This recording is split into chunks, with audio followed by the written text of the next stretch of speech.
Quando eu conheci a cultura hip hop, fui pesquisar, né, sobre intelectuais negros, né?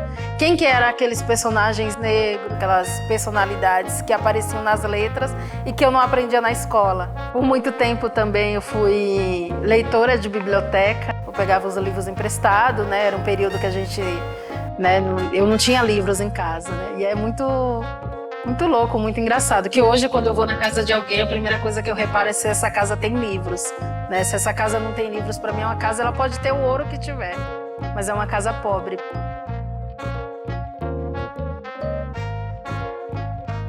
Sou Elisandra Souza, tenho 38 anos, sou poeta, sou jornalista, sou escritora, sou editora, mas antes de tudo eu sou leitora, tenho essa bagagem literária, né? Essa experiência literária, né? De ser leitora há 32 anos, né? Contabilizando dos anos formais que a gente começa a ser leitora, né? 6 anos, 7. Eu nasci aqui na cidade de São Paulo, mas fui criada no interior da Bahia, numa cidade chamada Nova Soure, que é a cidade dos meus pais. Fui para lá com 2 anos, né? E passei toda a infância e adolescência na cidade de Nova Soure. E volto para a cidade de São Paulo em 96, com 13 anos. Eu costumo falar que é um dos meus primeiros renascimentos, né? Essa mudança de casa, essa mudança de cidade. E aí eu conheço a cultura hip hop, que para mim é o meu divisor de águas também, né? Eu falo que eu também fui parar, né, nesse processo de escrita por falta de talento. Eu queria muito fazer parte da cultura hip hop, mas não tinha talento para dançar, grafitar, né, cantar. A Bambata começou a falar sobre o quinto elemento, né, que seria o conhecimento. Eu me encaixei perfeitamente e comecei a fazer o fanzine, né, que é o fanzine Mijiba, que começou em 2001, e é daí que eu dato a minha trajetória literária, né, inclusive esse ano eu completo 20 anos de trajetória literária. Nesse fanzine eu comecei a publicar as primeiras poesias, porque eu escrevia, mas escrevia em diários, escrevia para mim, né? Minha trajetória literária de jornalista, ela se mistura muito. Comecei a ser jornalista com o fanzine, né? Ainda que não formalmente, comecei a ser escritora e jornalista ao mesmo tempo, né? E depois que veio esse lance de formalizar, né? A coisa da universidade era uma coisa que eu sonhava muito, né? E eu lembro quando eu peguei o diploma, eu falei, e agora, né? Porque eu queria muito, né? O vestibular, ele é muito excludente. Meu sonho era ter feito pública, né? Mas aí não rolou. Eu fiz Mackenzie pelo ProUni, cotas raciais. Entrar na universidade para mim foi outro divisor de águas, né? Eu vou participar do Sarau da Cooperifa em 2004, né? Então a Cooperifa começou em 2001, então eu não estava nesse comecinho. Nosso movimento ainda é muito personificado em pessoas, né? Até virar movimento mesmo, né? Então, uma pessoa super importante para a literatura periférica, né, e tratando de literatura periférica, para mim é o Ferrez, né? Ele é a figura que, né, lançou seu livro, né, fez Capão Pecado, ele tinha feito um livro antes, mas aí ele começa a acessar alguns espaços, como a Caros Amigos, e ele fez uma revista chamada Literatura Marginal, e fui participar do Ato 3, que é em 2004.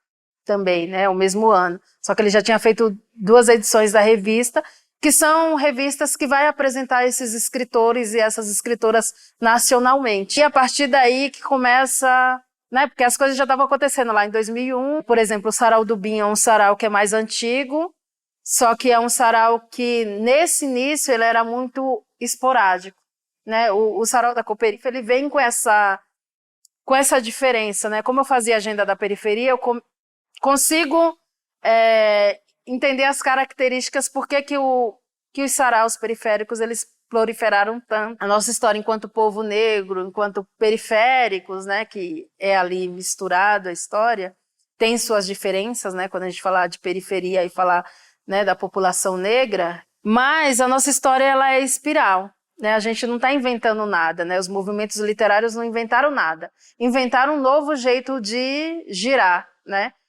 Um novo jeito da palavra circular, né? Porque por que os saraus periféricos eles pegaram tanto? Ele vem com o lance da oralidade, né? O que é a oralidade para nós enquanto povo negro? A gente só sobreviveu por conta da oralidade, da gente passar, né, de geração para geração o nosso conhecimento através da palavra. E aí, se a gente for pensar em movimentos culturais, a gente tem aí, antes dos movimentos literários, o hip hop. E antes do hip hop, a gente teve o quê? O samba, né? Antes do samba, a gente teve, né, a capoeira, né? Então, são movimentos culturais que vêm sustentando, né? Hoje a gente tem aí o que é de mais novo, né? Digamos, em termos de literatura, os slams. É o freestyle do hip hop, é os repentistas do Nordeste, os cordelistas. Tipo, o que que tem de novo? O que tem de novo é as pessoas jovens fazendo. A Miriam Alves, ela tem uma fala que eu gosto muito, que ela fala assim, vocês ficam buscando reconhecimento literário. A gente tem reconhecimento literário dos nossos. A gente não tem esse reconhecimento literário da sociedade, que é uma sociedade racista, né? E quando você é uma escritora mulher, negra, né, periférica, né? São várias camadas de invisibilidade para você não chegar em determinados espaços, né? Só que a gente também não é hoje o dono, né, da grana, né? A grana que movimenta, né, tudo, né, e que cria um escritor ou escritora da noite para o dia, né, quando convém também, né? No pretexto foi convite. E a gente convidou mulheres que eram lideranças de saraus, mas que no frigir dos ovos ali, na hora de disputar o protagonismo, os homens sempre eram convidados. E nem sempre é por culpa desses homens, né? É a sociedade, é a educação. As pessoas vão, eu conheço mais, na época, né, o Michel e a Raquel. Conheço mais o Michel. Então, não convidava a Raquel. A gente tem o Literatura Nossa em Suzano, que é com Sacolinha e Alande. Eu conheci o Sacolinha e Alande por correspondência, trocando fanzine. Os dois faziam fanzines. E aí não convidavam a Alande, convidavam o Sacolinha, né? A Rose do Sarau da Cooperifa. Ela é a musa, ela tem um título, ela é a musa da Cooperifa. Quero ver a Rose escritora, quero, né, a pessoa que vai ali organizar os lançamentos, mas eu quero ver a Rose recitando, né? Então foi muito provocativo. O pretexto a gente subiu todas juntas no palco, né? Então as fotos que a gente tem de pretexto todas no palco, né? Quem fez a ilustração, quem fez a diagramação. E foi lindo ver todos os homens, ali foi o meu momento de eu consegui o que eu queria. Todos os homens desse cenário nos prestigiando. E aí nessa trajetória de 20 anos, o que ela fez, né? Primeiro que a gente tem, sim, um mercado editorial nosso, né? E aí pensando muito em Sarau da Cooperifa, assim, eu organizo um lançamento, as pessoas vão lá para prestigiar o lançamento de um livro, né? E nesses 20 anos a gente percebe que hoje quem mais publica são mulheres negras, né?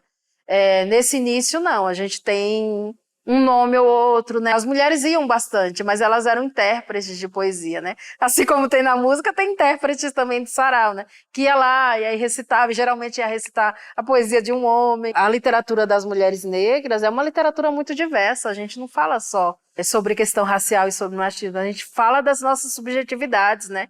Inclusive a literatura negra, a literatura periférica, né? Eu posso afirmar, né?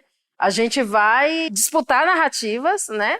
Dizer que a gente não é só o malandro, né? A mulher sensual, a mulher negra que está ali para servir.